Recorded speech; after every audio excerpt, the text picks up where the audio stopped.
সরকার যেমন গঠন করেছি নামাই তো বেশি সময় লাগবে না। কথা শুনবেন না, 1 মাস পরে সরকার পতন আন্দোলন শুরু করব।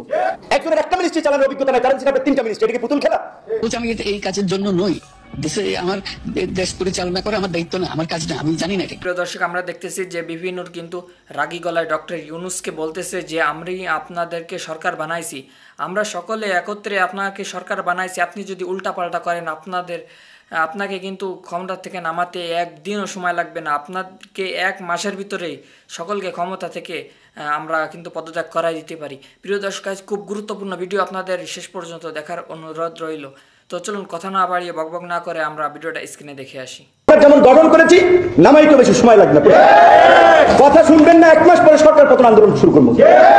পরিষ্কার গুটি কয়েক ছাত্র সমন্বয় কিনে ভাববেন আপনারা সব পরিচালনা করবেন। এখন ডাক দেন, দেখেন সমন্বয়কদের পিছনে 1000 মানুষ পান কিনা, প্রোগ্রাম ডাক দেওয়ান, দেখেন 1000 মানুষ থাকে কিনা।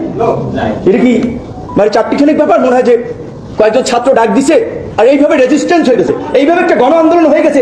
এখন অনেকে মাস্টারমাইন্ড হয়ে গেছে, অনেকে প্রধান মুক্তমুখ হয়ে গেছে। আন্দোলন তো একটা প্রেক্ষাপট ছিল, গত 1.5 দশকে সেই প্রেক্ষাপট রচনা হয়েছে। ধীরে ধীরে অনেকগুলো ঘটনা একটা একটা করে সুতা গেঁথে আজকের এই অবস্থায় নিয়ে এসেছে। এবং 2018 সালে যদি কোটা সংস্কার আন্দোলন আমরা না করতাম, 24 আজকে কোটা সংস্কার আন্দোলন হতো।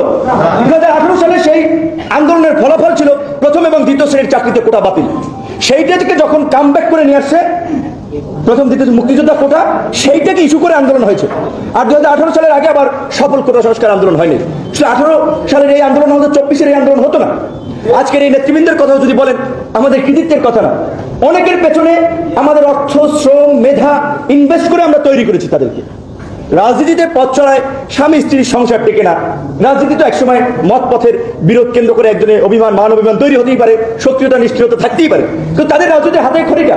আজকে মেইন সমন্বয়কদের কথা যদি বলেন, নাহিদ, আসিফ, হান্নান, মাসুদ, আহনাফ, আপনার আব্দুল কাদের, অনেকে ছাত্র অধিকার পরিষদের নেতা ছিলেন। আমরা বলবো আমরা মাস্টারমাইন্ড ছিলাম।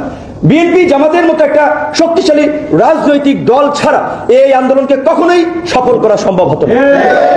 আমরা তো কথা বলেছি তাই প্রমাণ সব বিএনপি নেতাদের সাথে ফাইন্যান্স লাগবে, কোথায় কিভাবে সাপোর্ট লাগবে, রেজিস্ট্যান্স করা লাগবে, আমরা কথা বলে প্ল্যান করে ছাত্র সামনে ছিল। উত্তরাতে মানে কোন ছাত্ররাই শুধু ছাত্র সমন্বয়ক ছিল? উত্তরাতে কে ছিল কেন্দ্রীয় সমন্বয়কদের জিগার নেতৃত্বে? মিরপুরে কে ছিল? যাত্রাবাড়িতে কোন সমন্বয়ক ছিল? তাহলে এইখানে এই ধরনের রেজিস্ট্যান্স কিভাবে তৈরি হলো? বন্দুকের নলের মুখে লাশ পড়তেছে, এই যে ছেলেরা ইন্টারভিউ দিচ্ছে যে আমার সামনে থেকে লাশ পড়ছে, তারপর আমি যাচ্ছি না। আল্লাহ ওদের মধ্যে রহমতের ফেরেশতা পাঠিয়ে দিয়েছে, যাদের ভয় ভীতি তাদের রাস্তা থেকে সরাতে পারে নাই।